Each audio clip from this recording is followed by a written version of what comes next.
જય શ્રી કૃષ્ણ. સર્વ વૈષ્ણવોને મારા ભગવત સ્મરણ.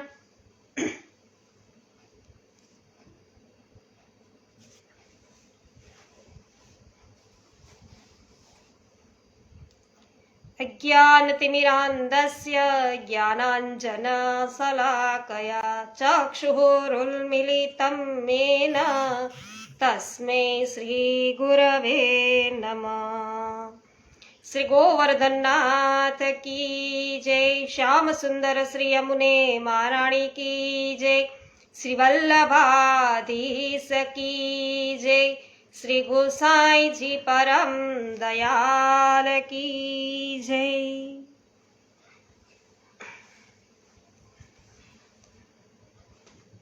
પવનભાઈ સખિયા સર્વપ્રથમ વૈષ્ણવ ઉપસ્થિત થઈ ચૂક્યા છે. મારા જય શ્રી કૃષ્ણ, સ્વાગત છે.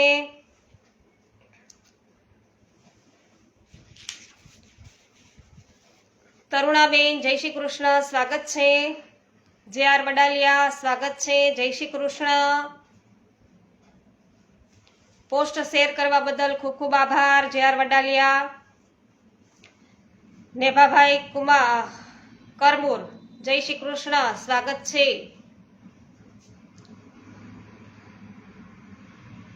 તો શ્રી યમનાષ્ટકનું રસપાન અને શ્રી ગુસાઈજી રચિત જે વિવૃત્તિ છે એને આપણે જાણી રહ્યા છીએ વૈષ્ણવો. તો આગળ આપણે જાણ્યા એના 2-3 દિવસ થઈ ગયા, એટલે ફરી પાછું આગળથી થોડુંક લઈ અને આગળ વધીએ એટલે આપણી સમજમાં આવે. જે આપણા સ્મૃતિમાંથી વયું ગયું હોય તો ફરી પાછું તાજું થાય. ગિરીશભાઈ અંટાળા સ્વાગત છે.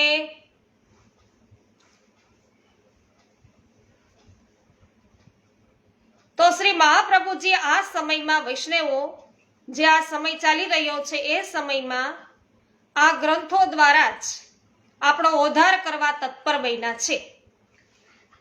એટલે કે મહાપ્રભુજીએ આ સમયની અંદર એમના રચિત જે ગ્રંથો છે એનો આપણે આધાર રાખીએ તો એના દ્વારા આપણો ઉદ્ધાર થઈ શકે. આ ગ્રંથોમાં પ્રભુની સેવા કરવી એ મુખ્ય સિદ્ધાંત ભાવપૂર્વક બતાવવામાં આવ્યો છે અને સેવાનો સાચો પ્રકાર આજે વિસરાઈ ગયો છે. આ ગ્રંથો દ્વારા ઘરમાં રહી આપણા માથે બિરાજતા પ્રભુની તનોવિતજા સેવા કરવાનો સાચો પ્રકાર જાણવા મળે છે અને તેને અનુસરીને સેવા કરવી અને બાકીના સમયમાં શ્રી મહાપ્રભુજીના 16 ગ્રંથનો પાઠ કરવો એ જ આપણું પુષ્ટિજીવીઓનું એકમાત્ર કર્તવ્ય છે. આ વાત કદાપી ભૂલાવી ન જોઈએ, આપણે ભૂલવી ન જોઈએ. મનીષાબેન અઘેરા, હેમાબેન ગુજરાતી, ભારતીબેન અઢિયા, ગોપાલભાઈ ગુમલિયા અને ઉષાબેન મોદી, આપ સર્વ વૈષ્ણવોનું સ્વાગત છે. ગોપાલભાઈ, તમે અમારી પોસ્ટ શેર કરેલી છે એના બદલ તમારો ખૂબ ખૂબ આભાર. હવે ત્રીજી વાત એ સમજાવી છે કે શ્રી યમનાષ્ટકથી અલૌકિક ફળ પ્રાપ્ત થાય છે. આપણા ભીતરમાં રહેલા બધા પાપો અને દોષો છે એ નાશ પામે છે. કોનાથી? તો કે યમનાષ્ટકના પાઠથી. તો શુદ્ધ બનેલા અંતઃકરણથી આપણો સ્વભાવ છે એ ભક્તિને લાયક બને છે. તેથી પ્રભુ પ્રસન્ન થાય છે અને આપણો પ્રભુમાં પ્રેમ છે એ વધે છે. માટે યમનાષ્ટકનો અર્થ વિચારીને એનો રોજ આનંદપૂર્વક પાઠ કરવો. તો આનંદપૂર્વક કરવો છે વૈષ્ણવ પાઠ, એ વાત યાદ રાખવાની છે. પાઠ કરવો નથી લખ્યું ખાલી, પણ આનંદપૂર્વક કરવો એવું કહ્યું છે. અને ચોથી વાત એ કહી છે કે પ્રભુ શ્રી કૃષ્ણ નિરપેક્ષ છે અને એમને આપણી પાસે કોઈ પણ પ્રકારની અપેક્ષા નથી. માટે તેમના સેવા અને સ્મરણ તેમના ઉપર ઉપકાર કરવાના હેતુથી આપણે કરવાના નથી, પણ તેમના ઉપર શુદ્ધ પ્રેમ રાખીને, પ્રભુ ઉપર શુદ્ધ પ્રેમ રાખીને બદલાની કોઈ પણ પ્રકારની અપેક્ષા રાખ્યા વિના આપણે સેવા સ્મરણ કરવાના છે. અને પાંચમી વાત એ કે જીવનમાં કોઈ સાધનોથી પ્રભુ મળવાના નથી. જીવ પોતાની શક્તિથી કોઈ સાધન કરી શકતો પણ નથી. માટે સાધન બળનો ટેકો ન લેતા દીનતા રાખી પ્રભુનું કૃપાબળ વિચારી સર્વ કાર્ય કરવા તો જીવ પ્રભુને નમન કરવા સિવાય બીજું કંઈ કરી શકતો નથી. આ બધું આપણે જોયું વૈષ્ણવો, પણ ફરી પાછું આપણે તાજું કરીએ છીએ એટલે ખબર પડે કે આપણે ક્યાં પહોંચ્યા હતા, કેવી રીતે આગળ વધી રહ્યા છીએ. જ્યોત્સનાબેન ધામેચા, સ્વાગત છે. તો આ 5 વાત છે એ ભક્તના જીવનમાં પંચામૃત જેવી છે. દૂધ, દહીં, ઘી, ખાંડ અને મધ પૌષ્ટિક છે, તેમાં 5 બાબતો પણ આપણા મનને અલૌકિક પોષણ આપનારી છે, એમ સમજીને તેને અનુસરવું જોઈએ. તો દિનેશભાઈએ દ્વારકેશજીની આજ્ઞા છે એ સુંદર રીતે સમજાવવામાં આવી છે. તો આ જ પ્રકારે અન્ય કોઈ ટીકાકારોએ પ્રસ્તાવના કરી છે.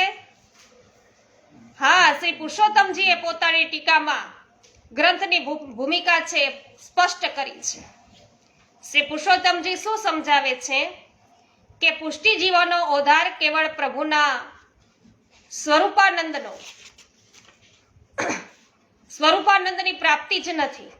પુષ્ટિજીવનનો ઓધાર છે એ પ્રભુના સ્વરૂપાનંદની પ્રાપ્તિ જ છે નહીં ખાલી.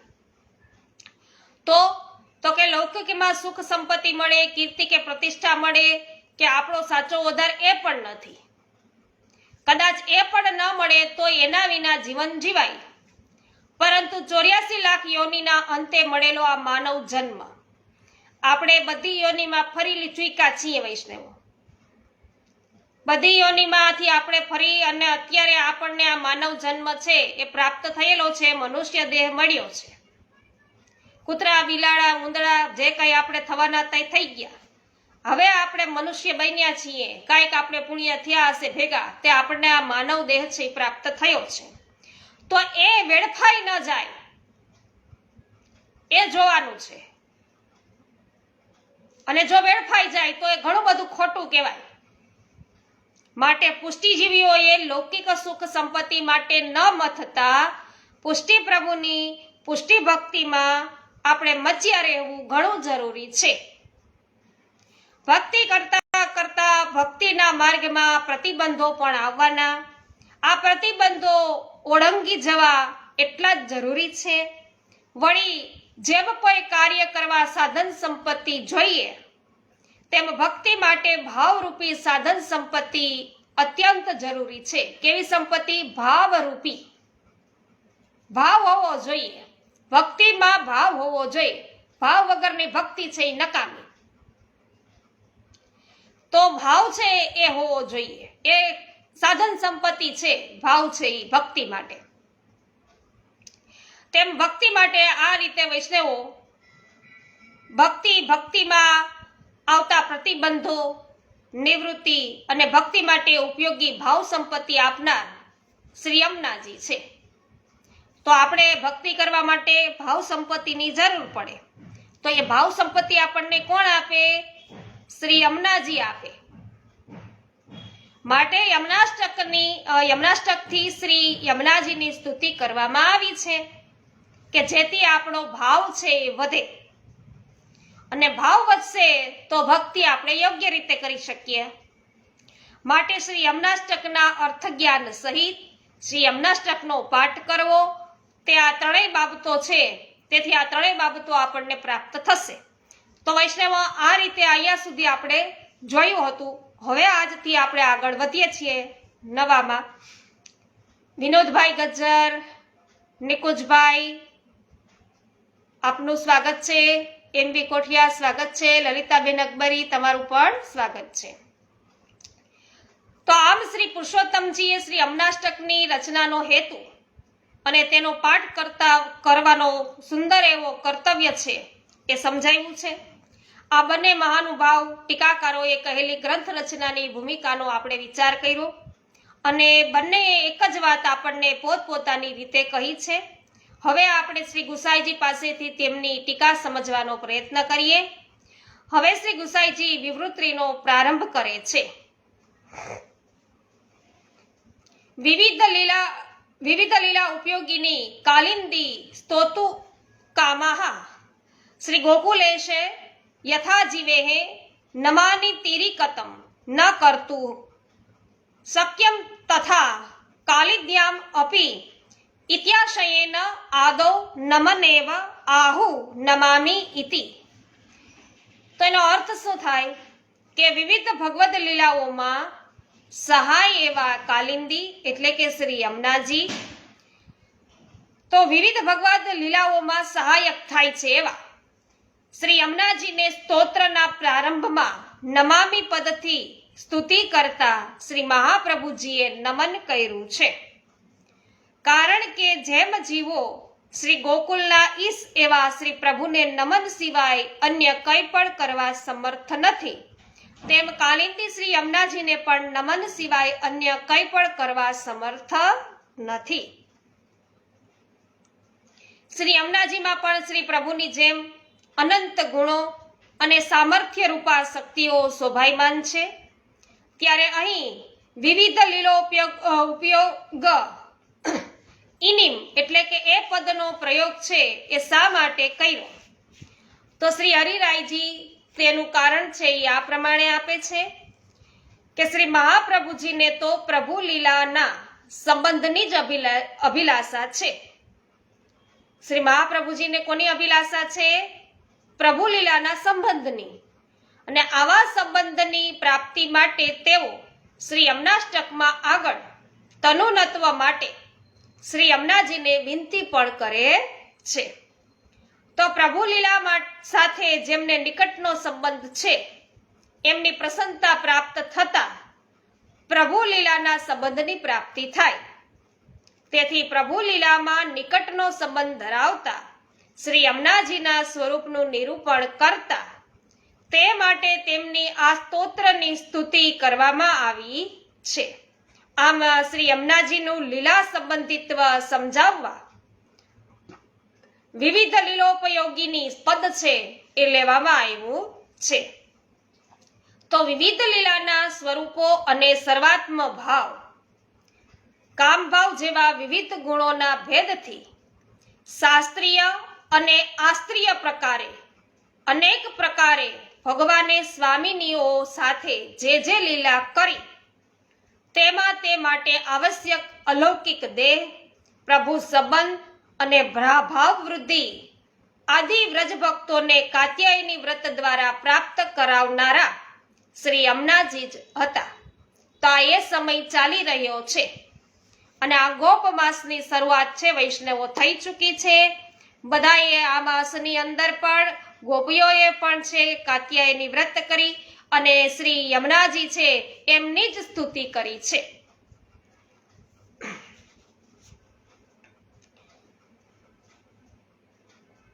તો વૈષ્ણવો કાત્યાયની વ્રત દ્વારા પ્રાપ્ત કરાવનારા શ્રી યમુનાજી જ હતા, ગોપીજનોને પણ વ્રજભક્તોને પણ. તેથી પણ તેઓ વિવિધ લીલો ઉપયોગી નમ અને શ્રી યમુનાજીનું શ્રી પુરુષોત્તમજીના મતે આ જે પદ છે એ હેતુ ગર્ભિત વિશેષણ છે. તો આ સ્તોત્રના પ્રયોજનનો હેતુ સૂચવે છે. આ સ્તોત્રની સ્તુતિથી પ્રસન્ન થયેલા શ્રી યમુનાજી સ્તુતિ કરનારને લીલા સંબંધ પ્રાપ્ત કરાવશે. તો કીર્તન સંગતિ છે કે હરિરાયજી, શ્રી ગોવિંદ સ્વામી અને શીત સ્વામી અને ચૈત્રબુદ્ધદાસજીએ કઈ રીતે પોતે પદમાં કહ્યું છે એ આપણે જોઈએ. શિવમભાઈ ઠાકુર સ્વાગત છે. રંજનબેન, રાજશ્રીબેન શાહ સ્વાગત છે. ઈલાબેન ઠુમર, અનિલાબેન, પ્રભુદાસભાઈ આપનું પણ સ્વાગત છે. જય હો, જય વડાલિયા. તો શ્યામ સુખધામ જહા નામ ઇનકે નિસ દિન પ્રાણપતિ આઈ હિમા બસે જોઈ ગાવે સુજસ ભાગ્ય તિનકે. આમ શ્રી હરિરાયજીએ કીધું. પછી શ્રી યમુનાસી નાઈ કો ઓર દાતા, યમુનાજી સમાન બીજા કોઈ દાતા નથી. જો ઇનકે શરણ જાત હે દોર કે, જે શ્રી યમુનાજીના શરણે દોડીને જાય છે તાઈ કો તી છીનું કર સનાથા, તેઓ ક્ષણવારમાં સનાથ કરી દે જીવને. આવું શ્રી ગોવિંદ સ્વામી કહી રહ્યા છે. પછી ધન્ય શ્રી યમને નિધિ દેન હારી, કરત ગુણગાન અજ્ઞાન અધ દૂર કરી. તો નિધિ દેનહારી એટલે નિધિ એટલે શ્રી કૃષ્ણ ભગવાન પ્રભુ. તો એ યમુનાજી છે એ પ્રભુ છે એ પ્રાપ્ત કરાવનારા છે. તો પ્રભુનું દાન કરનારા છે.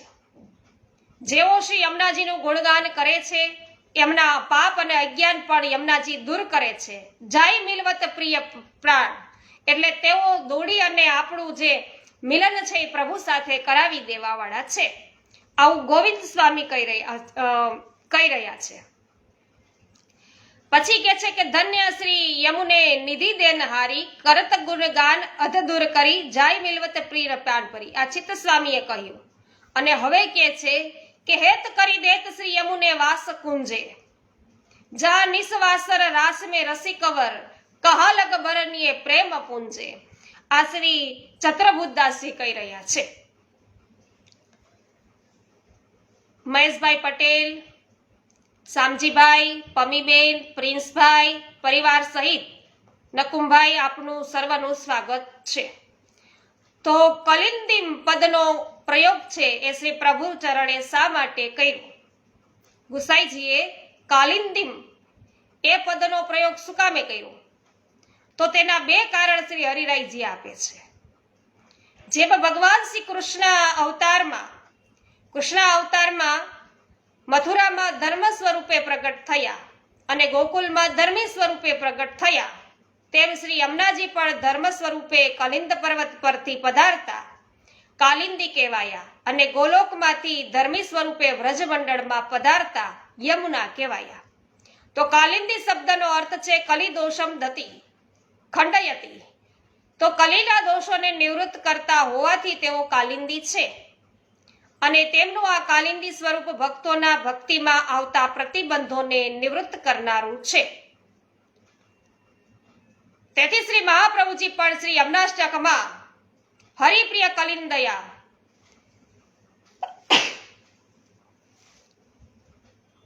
મનસી મેં સદા સ્થિયતા,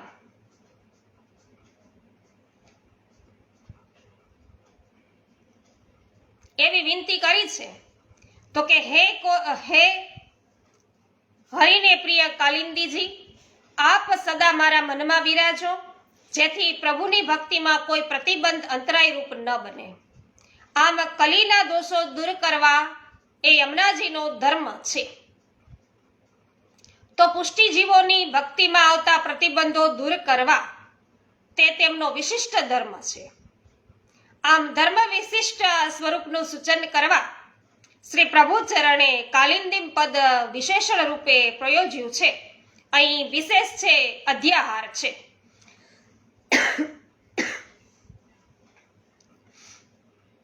જેમ ધર્મી સ્વરૂપ શ્રી કૃષ્ણ માટે પણ શ્રી ભાગવતમાં દેવકી જઠરભુ અને દેવકી સુત પદાંબુજ એ પદાવલી મળે છે, તેમ કાલિંદિમ પદ પણ છે એ ધર્મી સ્વરૂપા શ્રી યમુનાજીના સંદર્ભમાં જ સમજાવવાનું છે. તો શ્રી કૃષ્ણની એક જ લીલામાં શ્રી યમુનાજીનો સંબંધ છે એ સીમિત નથી કે પ્રભુની કોઈ એક લીલા પૂરતો જ યમુનાજીનો સંબંધ છે, એવું નથી. તેઓ શ્રી કૃષ્ણની અનેક લીલાઓમાં ઉપયોગી છે. પ્રભુએ ઘણી બધી લીલાઓ કરી છે, એમાં યમુનાજી છે એ ઉપયોગી નીવડ્યા છે. તેથી આ સ્તોત્ર દ્વારા સ્તુતિ કરનાર પુષ્ટિ જીવ ઉપર પ્રસન્ન થયેલા શ્રી યમુનાજી તે જીવના અધિકાર પ્રમાણે તેનો ભગવદ લીલામાં સંબંધ જોડી આપે છે. એવી આજ્ઞા ગોસ્વામી શ્રી શ્યામ મનોહરજી કરે છે. તો જીવના અધિકાર પ્રમાણે કહ્યું વૈષ્ણવ, જે જીવનો જેવો અધિકાર એ પ્રમાણે યમુનાજી છે એ આપણને ભગવાનની લીલાના સંબંધમાં જોડી આપે છે. આમ અહીં શ્રી યમુનાજી માટે બે વિશેષણ પદો યોજાયા છે. વિવિધ લીલોપયોગીનમ અને કાલિંદિમ, અને તેમનો સંમિલિત અર્થ નીચે પ્રમાણે છે કે પુષ્ટિ ભક્તોની ભક્તિમાં આવતા અંતરાયો દૂર કરી શ્રી કૃષ્ણની વિવિધ લીલાઓમાં અધિકાર અનુસાર સંબંધ પ્રાપ્ત કરાવી આપનારા શ્રી યમુનાજી છે. શરણ પ્રતિપાલ ગોપાલ રતિ વર્ધની દેત પતિ પંથ પિય કંથ સન્મુખ કરત. ભક્તિદાયક સકલ ભવ સિંધુ તારિણી કરત વિધ્વંસ જન અખિલ અધ મર્દિની. આવું કૃષ્ણદાસજી કહી રહ્યા છે. તો સ્તોતુકામાં આવા શ્રી યમુનાજીની સ્તુતિ કરવાની ઈચ્છા પ્રારંભમાં વ્યક્ત કરવામાં આવી છે. કારણ કે શ્રી હરિરાયજી સમજાવે છે કે આ સ્તોત્ર દ્વારા જેમ જેમ શ્રી યમુનાજીનું સ્વરૂપ અને મહાત્મ્ય આપણને સમજાતું જશે તેમ તેમ સ્તુતિ કરવાનું પણ અશક્ય લાગશે. શ્રી મહાપ્રભુજી સ્વયં કહે છે કે સ્તુતિમ તવ કરોતિ કહ, અર્થાત તમારી સ્તુતિ કોણ કરી શકે? નહીં તો વૈષ્ણવ જ્યાં સુધી આપણને યમુનાજીનું સ્વરૂપ અને મહાત્મ્ય નહીં સમજાય ત્યાં સુધી તો આપણે એમ જ લાગે કે આપણે યમુનાજીની સ્તુતિ કરીએ છીએ, યમુનાષ્ટક આપણે રટી રહ્યા છીએ. પણ ખુદ જેમને યમુનાષ્ટકની રચના કરી છે, જેમણે યમુનાજીની સ્તુતિ કરી છે, એવા શ્રી મહાપ્રભુજી પોતે એમ કે સ્તુતિમ તવ કરોતિ ક, તમારી સ્તુતિ કોણ કરી શકે? આવો પ્રશ્ન ઉત્પન્ન થયો. આરવભાઈ બાવીસા સ્વાગત છે. ગોપાલભાઈ અંટાળા આપનું ઘણા લાંબા સમય બાદ સ્વાગત છે. તો શ્રી દ્વારકેશજી સ્તુતિનું સ્વરૂપ સમજાવતા કહે છે કે મનથી આનંદપૂર્વક શરીરથી નમન કરતા, મનથી આનંદપૂર્વક અને શરીરથી નમન કરતા, જય જય શબ્દોચ્ચાર પૂર્વક, આનંદપૂર્વક શબ્દોથી થતી પ્રશંસા, આમ 3 અંગેનો વિનિયોગ છે. પ્રસન્ન મન, પછી દીનતાયુક્ત આપણો દેહ શરીર, અને પ્રસન્નતાયુક્ત પ્રસન્નતાપૂર્ણ વાણી. તો આમાં મન, પછી તન અને આપણી વાણી, એ 3 પ્રકારે છે. એ આપણે સ્તુતિ છે એ કરવાની છે, વિનિયોગ છે એ કરવાનો છે. તો શ્રી દ્વારકેશજી કહે છે કે આવી સ્તુતિ કરવાની જીવ ઈચ્છા કરે છે, પણ તે કૃપાને આધીન છે, કૃપાને અધીન છે. તેથી જીવ સ્તુતિ કરવાની ઈચ્છા જ કરી શકે છે. શ્રી યમુનાજીની કૃપા વિના તેમની સ્તુતિ કરવી પણ જીવના માટે શક્ય નથી. શ્રી યમુનાજીની કૃપા થાય તો જ આપણે યમુનાજીની સ્તુતિ કરી શકીએ. અશોકભાઈ દુધાત્રા રાજકોટવાળા સ્વાગત છે આપનું. કોરાટ મગનભાઈ તમારું પણ સ્વાગત છે. હેમાબેન ગુજરાતી જય હો. ઠુમર સ્વાગત છે આપનું પણ. ધર્મિષ્ઠાબેન ખચ્ચર આપનું પણ સ્વાગત છે. એટલે કહ્યું કે ऐसी કૃપા કીજીએ લીજીએ નામ, શ્રી યમુને જગવંદિની ગુણ ન જાત કાહુગીની. તો યમુનાજીની આપણે કૃપા પ્રાપ્ત કરવી હોય તો યમુનાજીના નામનું રટણ કરવાનું છે. તો ऐसी કૃપા કીજીએ, આવી કૃપા કરો. અને લીજીએ નામ, કે અમે તમારા નામનું ઉચ્ચારણ કરી શકીએ.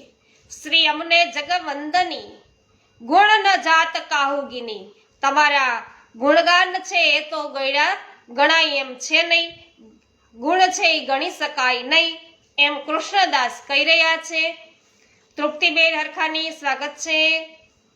તો શ્રી પ્રભુચરણ એટલે કે શ્રી ગુસાઈજી હરિરાયજી શ્રી યમુનાજીની સ્તુતિ કરવાની આજ્ઞા કેમ કરે છે?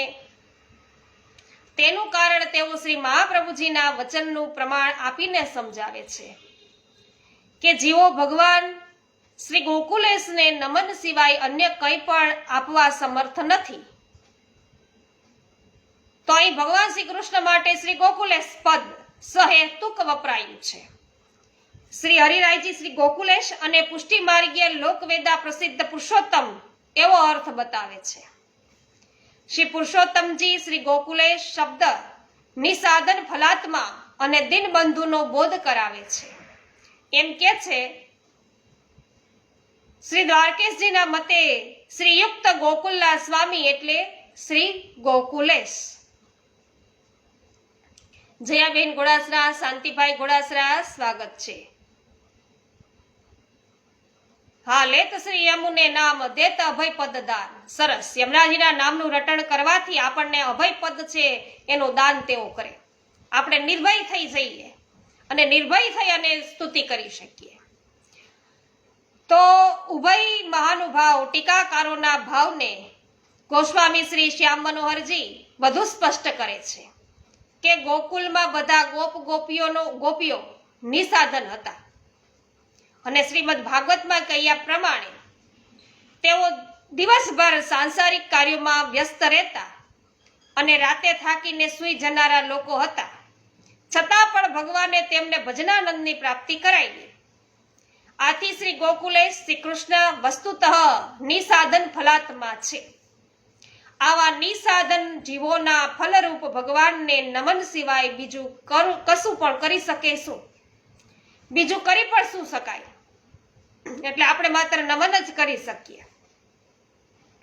જેમ શ્રી ગોકુલનાથ શ્રી કૃષ્ણને નમનથી વિશેષ કંઈ પણ કરવાનું અસંભવ છે, તેમ તેમની વિવિધ લીલાઓમાં ઉપયોગી એવા શ્રી યમુનાજીને પણ નમન સિવાય બીજું આપણે શું કરી શકીએ એમ કહે છે.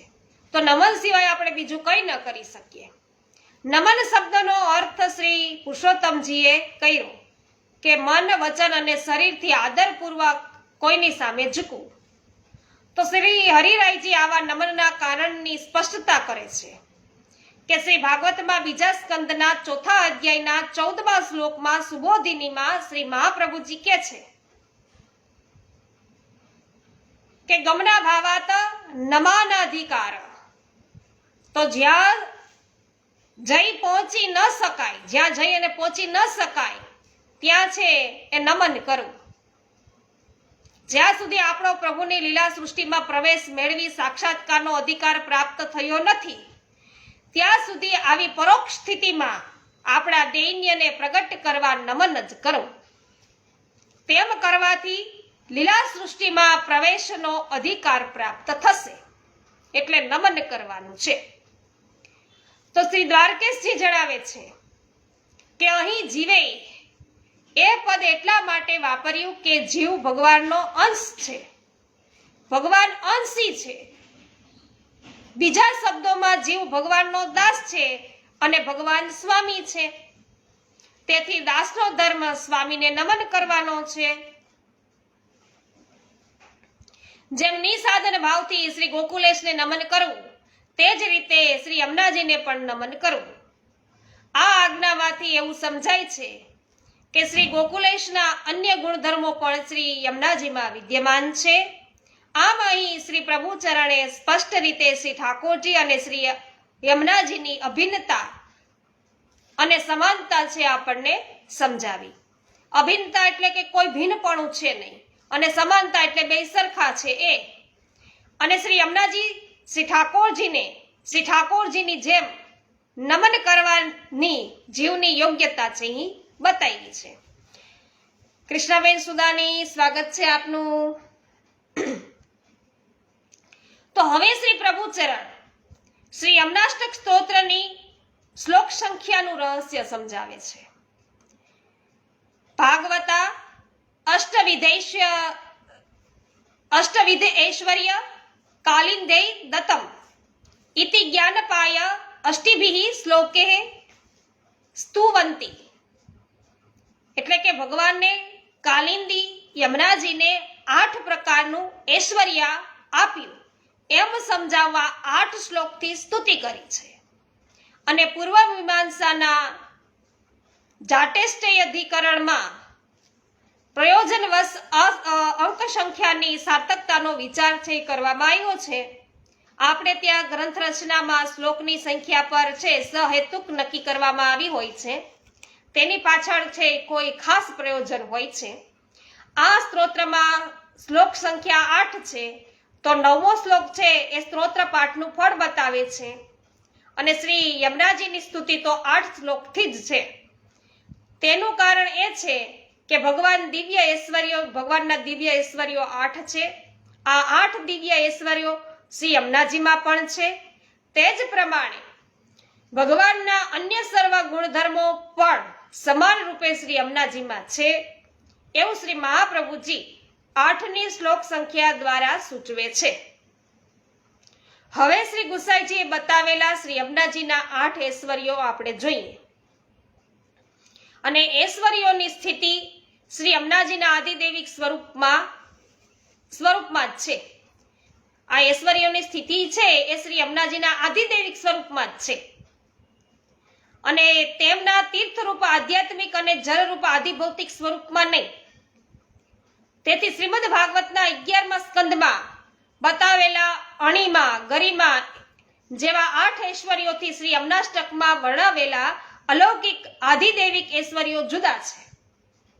અનેક આદિ ઋષિઓમાં અણિમા જેવા ઐશ્વર્યો જોવા મળે છે, પરંતુ આ સ્તોત્રમાં વર્ણવેલા અલૌકિક ઐશ્વર્યો અન્યત્ર દુર્લભ છે, બીજે ન જોવા મળે, પણ અણિમા જેવા તો ઋષિઓમાં પણ જોવા મળે છે. એમ તો આ ઐશ્વર્યોને કારણે શ્રી અમનાજીમાં અનેક પૃષ્ટિ માર્ગીય સિદ્ધિઓનું દાન આપવાનું સામર્થ્ય છે. તો શ્રી અમનાજીમાં રહેલા 8 આધિદેવિક ઐશ્વર્યો આપણે આવતીકાલેથી જોઈશું.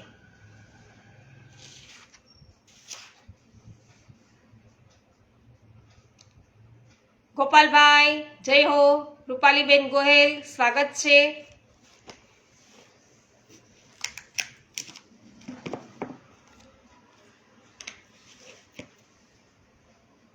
સર્વ વૈષ્ણવોને મારા જય શ્રી કૃષ્ણ. શ્યામ સુંદર શ્રી યમુને મહારાણી કી જય. શ્રી વલ્લભાધીશ કી જય. શ્રી કુશાઈજી પરમ દયાલ કી જય.